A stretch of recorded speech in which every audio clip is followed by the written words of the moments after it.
What's up, you guys? Welcome back to my channel. Sorry for the delay on this. I had a really rough week last week. I got screwed over big time by a network, and I'm not talking about a YouTube network. I'm talking about a television network, but more on that another time. I'm in a race against the sunset, so let's try and get this done as quickly as possible and then go back and film a recap on the previous episode of Teen Mom 2 of the season, all right? So in this episode of Teen Mom 2, we start off by finding out that Chelsea's having a girl, and so she starts planning this gender reveal party for Cole before we head on up to Delaware. And we're not talking about Kale or Javi this time.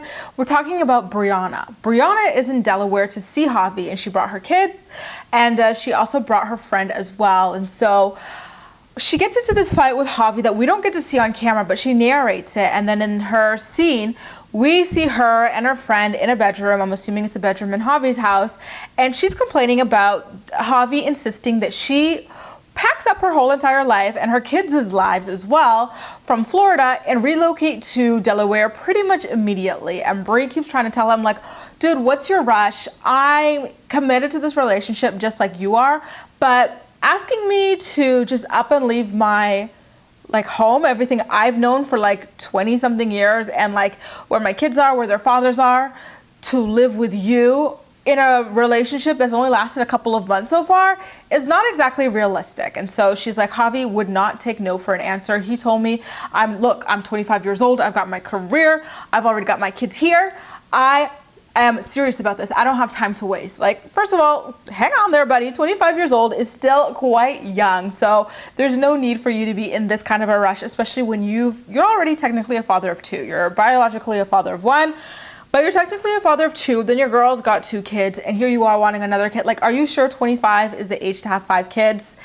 I don't really, especially while you're in active military and you can get deployed and stuff, it's not fair to Briana to expect so much from her. In a surprising turn of events, Briana actually cries about like the pressure she feels from Javi, and I didn't know she was so committed to the storyline, but nonetheless, I kind of felt bad for her, and it really shone quite the light on how selfish Poppy can be. And speaking of Poppy, Javi drops Lincoln off at Kale's house for Isaac's birthday party and asked Kale to speak to her privately upstairs, for 15 minutes about something personal. And when he comes down and leaves, Kale lets her friend know that, hey, Javi just told me that he's thinking of dumping Briana. And you can just tell they did a little something up there to celebrate the two of them, because she was way too happy for someone who claimed to be absolutely unbothered by their relationship. So she's like, listen, I told him, I made him say Kale is always right. Javi told me Kale is always right. Kale is always right. People think I'm just a better baby mama or a better ex-wife, but Kale is always right. Well, bitch, if you're always right, tell me this. Why the hell are you like 25 years old with 3 kids by 3 men and not a single boyfriend or husband in sight? And especially that third one, you didn't even know if the man was going to show up to the delivery. So no, Kale is not always right. Kale thinks she's right, especially when it comes to other people's lives. But no, Kale is not right, especially not in her own damn life, okay? And also on the subject of this, she's like, I always told him about Briana, like, a woman sees another woman for who she is. I saw right through Briana, which was quite funny because that's exactly what Javi's sister said about Kale when they divorced. He's like, Javi, remember, I told you I never liked that broad.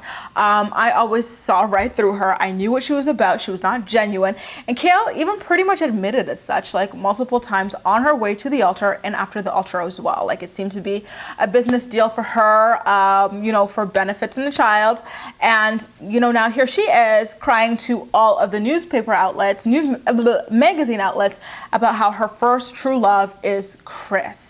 So she can't sit there and say that she always saw right through Briana when she's the one who up and married and had a kid with this guy and was never even legitimately in love with him. Meanwhile, in West Virginia, Jeremy had been asking Leah out on dates for quite a while, and she actually finally caves and lets him take her out on a date, but she insists that they invite their daughter Addie along and make it a family affair.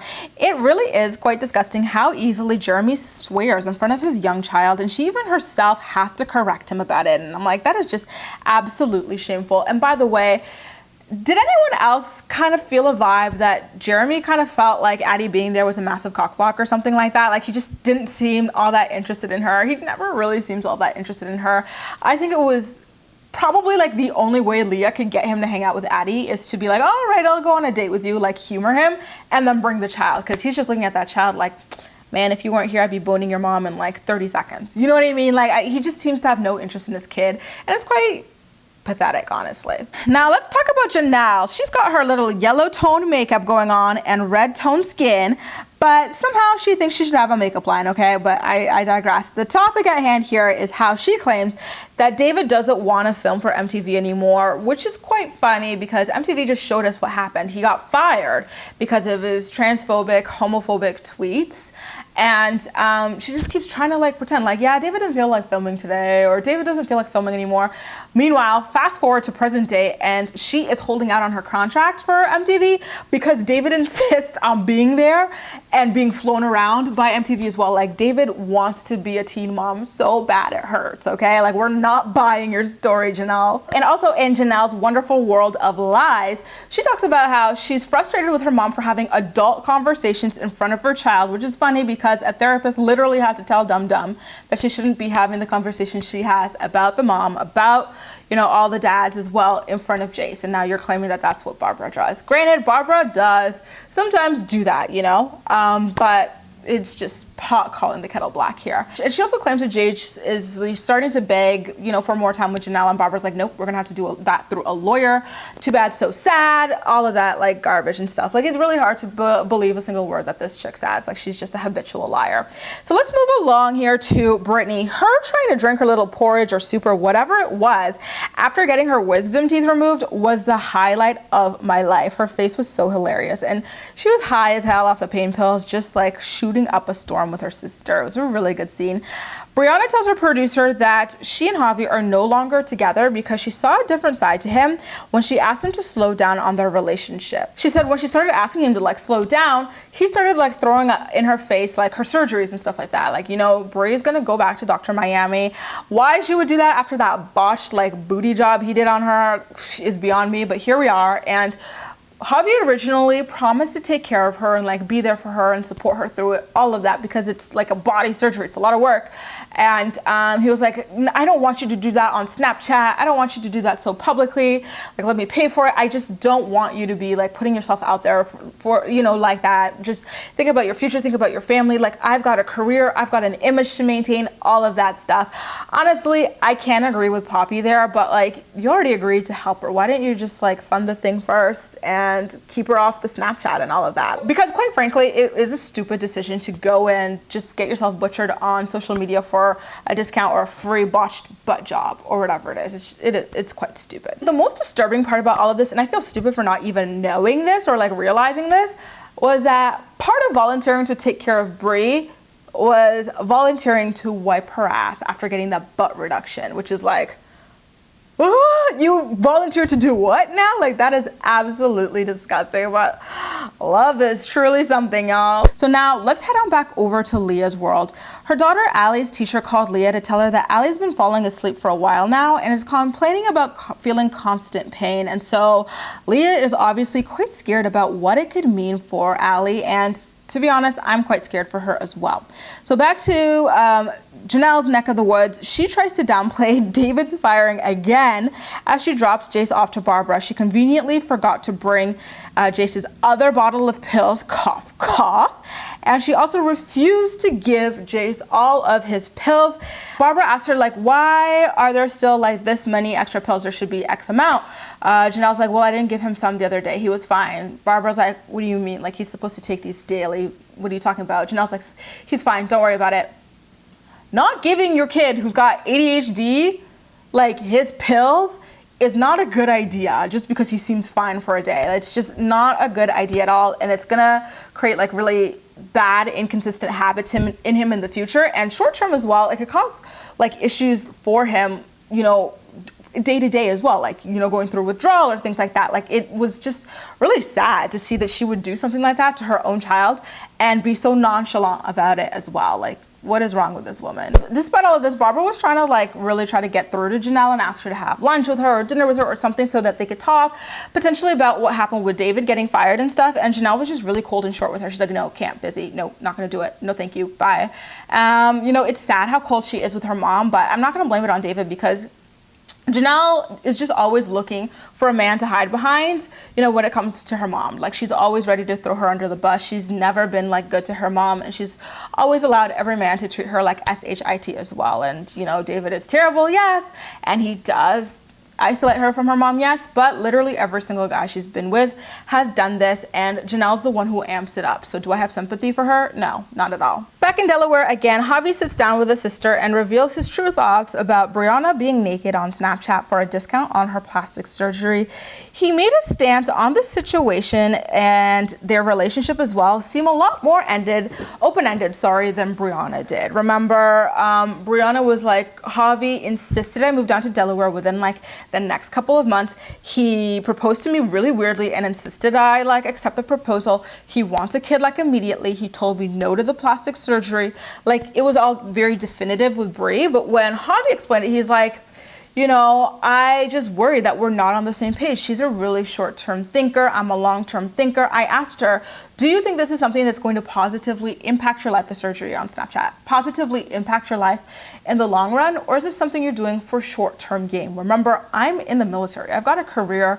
People know me as well from the show. So it's just like you have to think about your image sometimes, Briana. And then, you know, also when it came to the relationship, he was like, I asked her, do you think we're on the same page about what we want? Like, are we on the same timeline? Do we want the same things?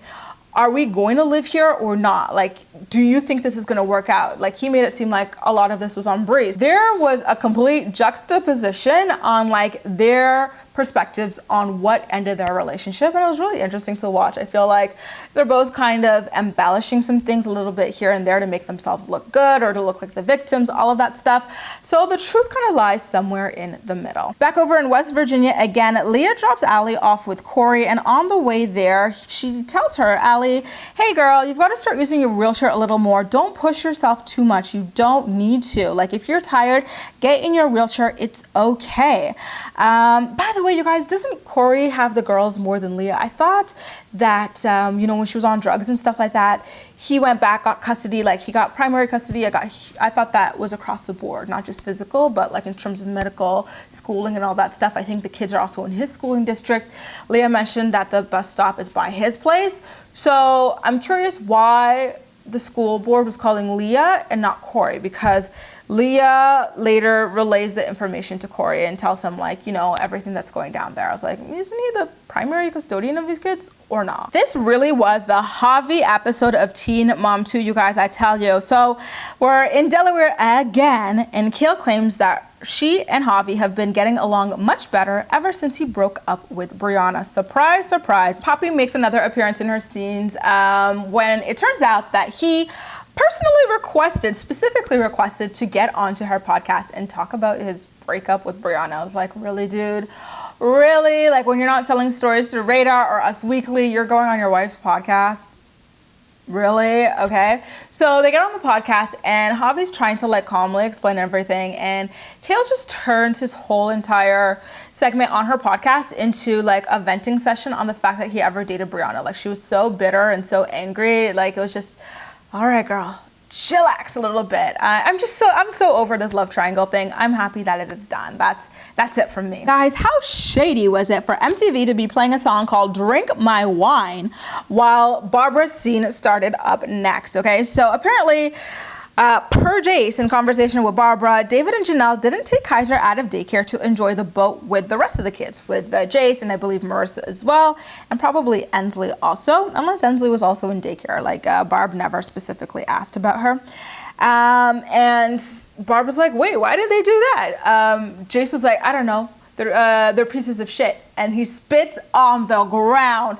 That is the ultimate sign of disrespect across many cultures around the world. Like, when someone disgusts you to the point where you have to spit on the ground, the hate is absolutely real. Like, ugh.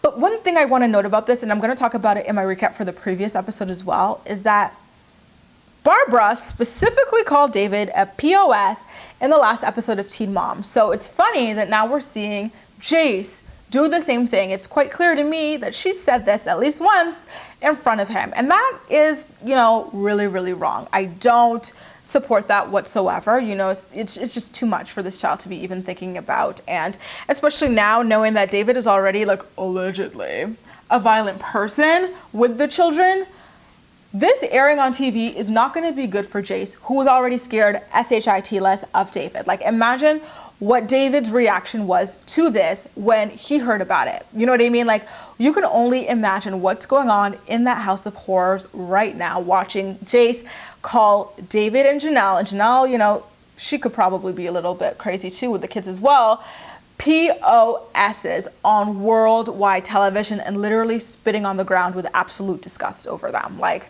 I'm scared for him, to be honest. Like, I am scared for Jace. And the episode literally ends there. You guys, what did you think about this episode of Teen Mom 2? Leave all of your thoughts and opinions in the comment section down below. And as usual, we'll chat. You can also like this video, subscribe for more. Feel free to share it with your friends as well. And follow me across social media, where I absolutely love chatting with you. That's all for now. Thank you so much for watching, and I'll see you next time.